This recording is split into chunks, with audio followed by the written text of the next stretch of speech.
Welcome to the United States. This is the face of Homeland Security that Americans know well. Day after day, thousands of dedicated men and women doing what needs to be done to protect our country against those who would harm us. This, too, is the face of Homeland Security. Thousands of hard-working people employed by hundreds of private companies, every day providing essential services to the transportation industry and a wall of protection against some very dangerous enemies. These enemies are tiny, some too tiny to see. They are foreign insects and microorganisms, and they are concealed in the leftover food, food packaging, dirty dishes, rejected cargo, and discarded carry-on items left aboard the thousands of ships and planes that arrive in this country every day. Despite their small size, these invaders pose a huge threat. If allowed to enter our country, they could easily infest crops and livestock, spread quickly, and inflict widespread damage on our nation's agriculture, environment, and economy.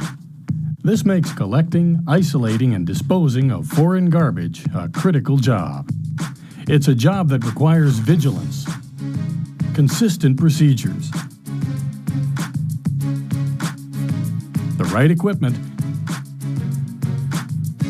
and a daily commitment to making sure that foreign pests and diseases get no free ride into the United States.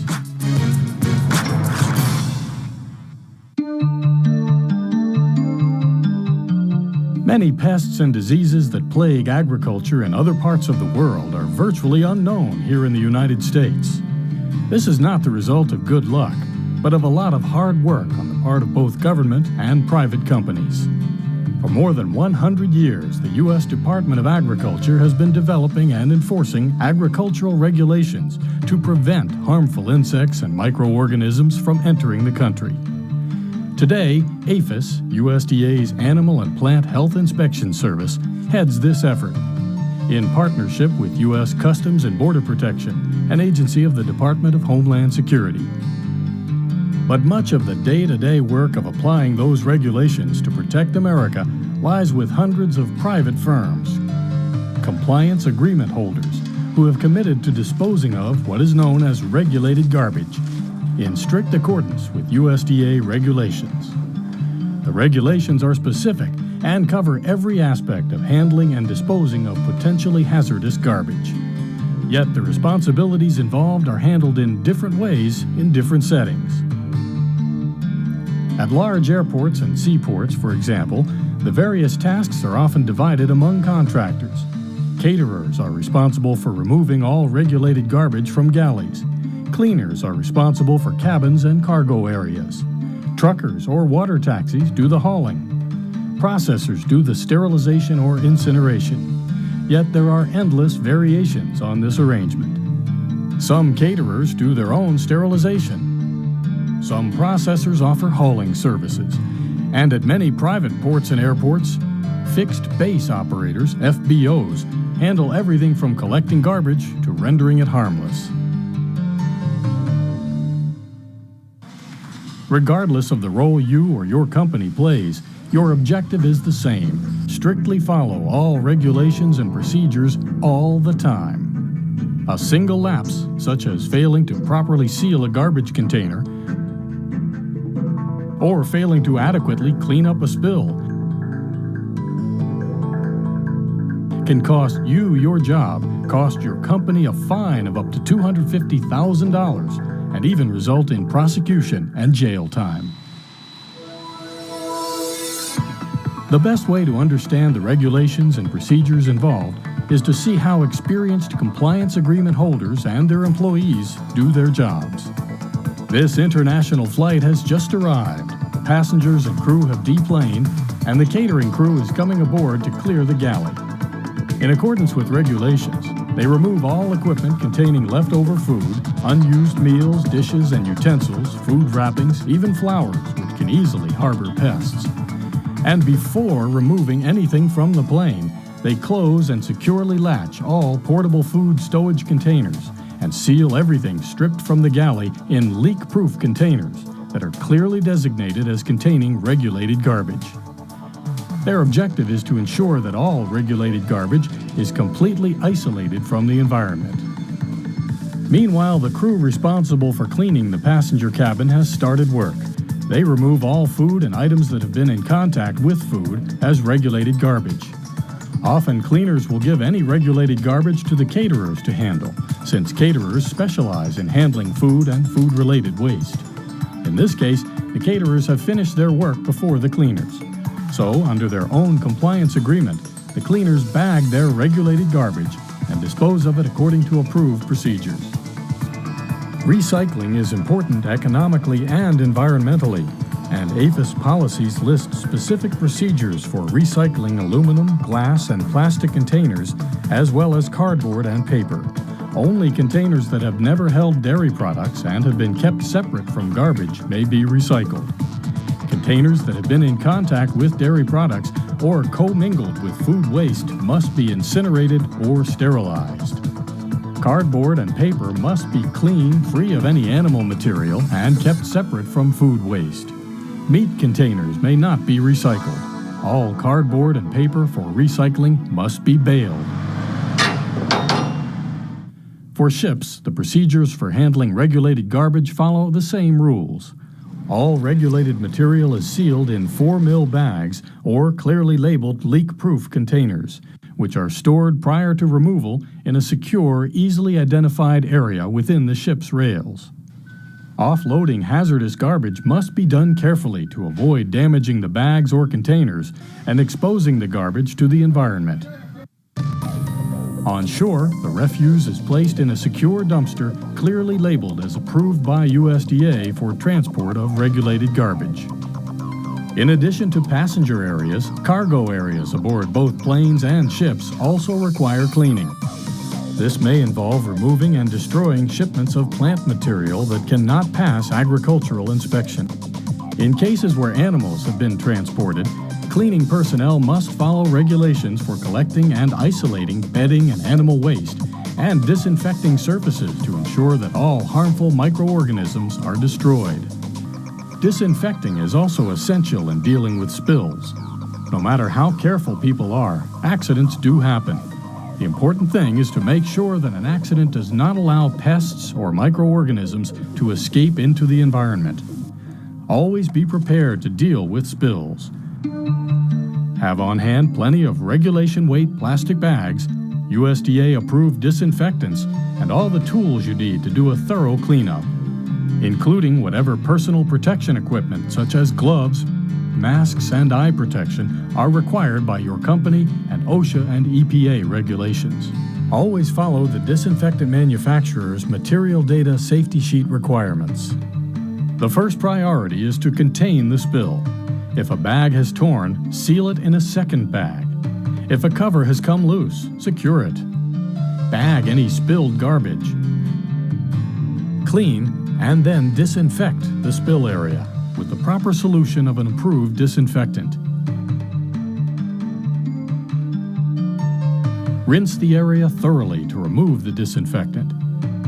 Then, and this is especially important, document the spill in your spill log and report it to your local DHS Customs and Border Protection or USDA Plant Protection and Quarantine office.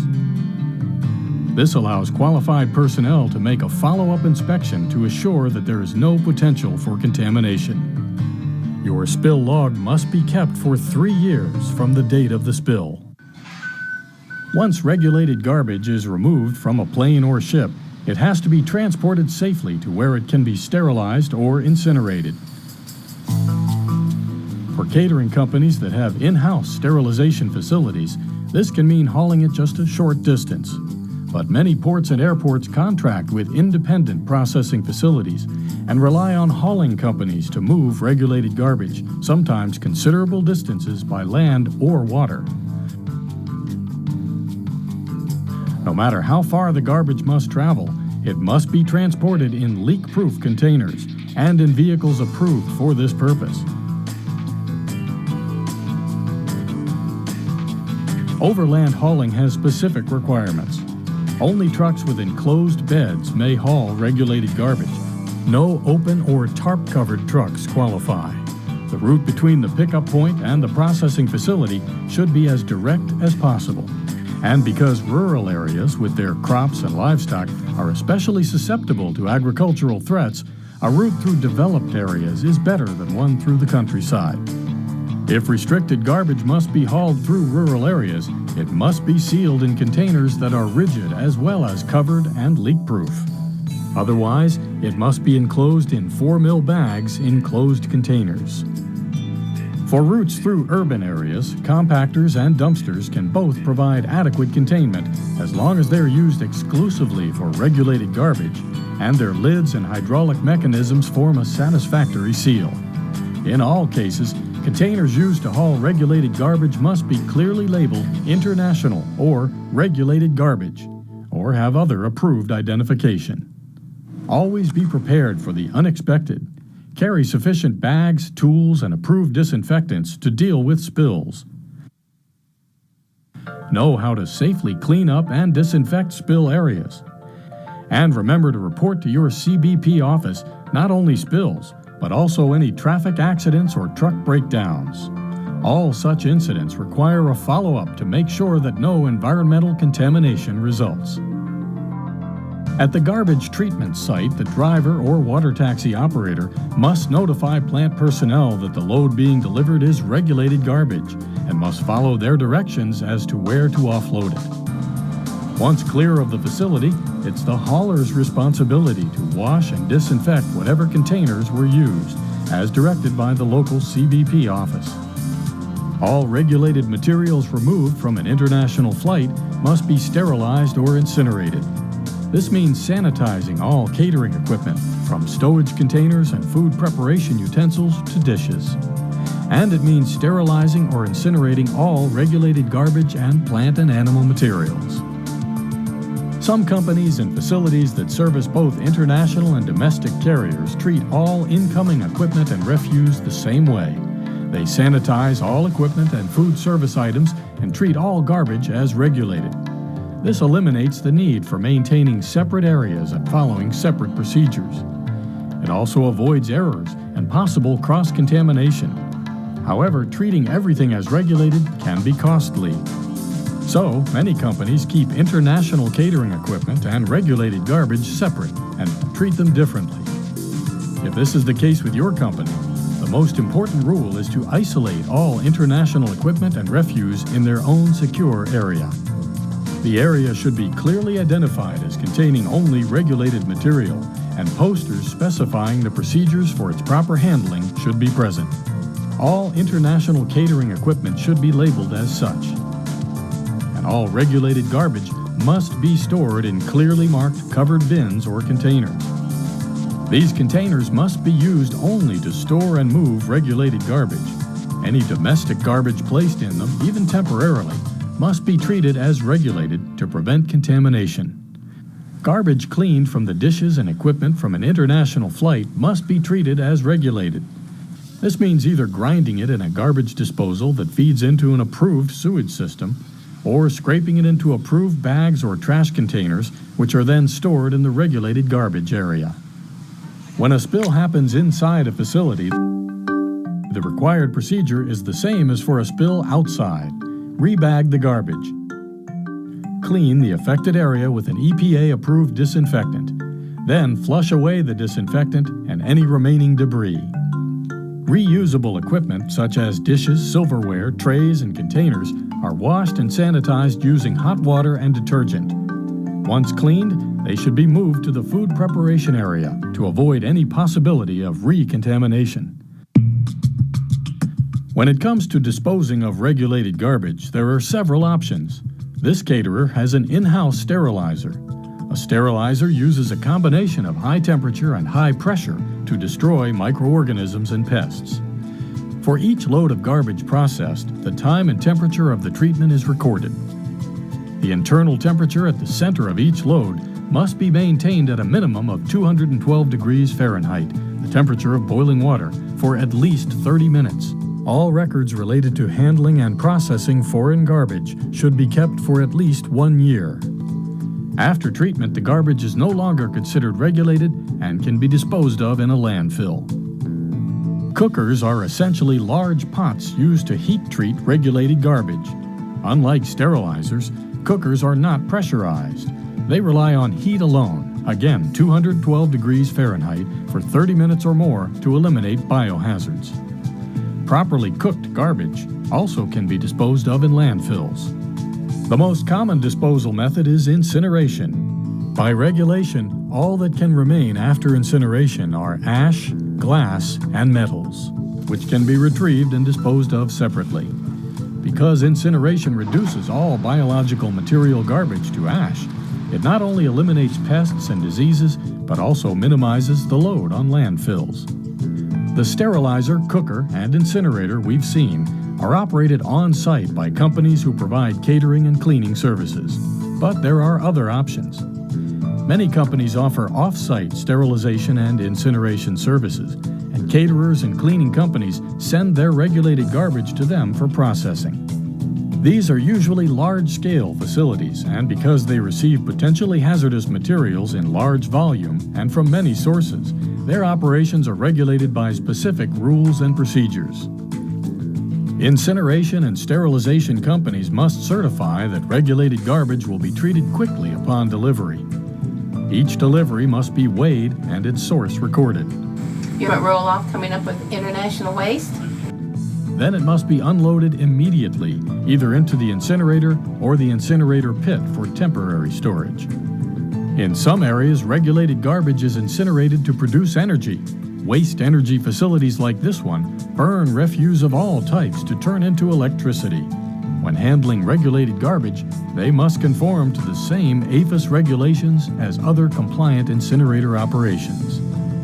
Although expensive to build, plants like this are very efficient and will likely become more common as space in landfills dwindles and the country's energy needs increase. We are all asked to remain alert to threats against our country and to do our part to support the government's security efforts. But few Americans have the opportunity every day to make a real and important contribution to Homeland Security. Compliance agreement holders and their employees do. Your commitment to consistently following APHIS regulations and procedures is our nation's first line of defense against agricultural threats, and our best assurance that even the tiniest enemies get no free ride. For more information, please visit these USDA and CBP websites, or contact your local USDA PPQ or DHS CBP office.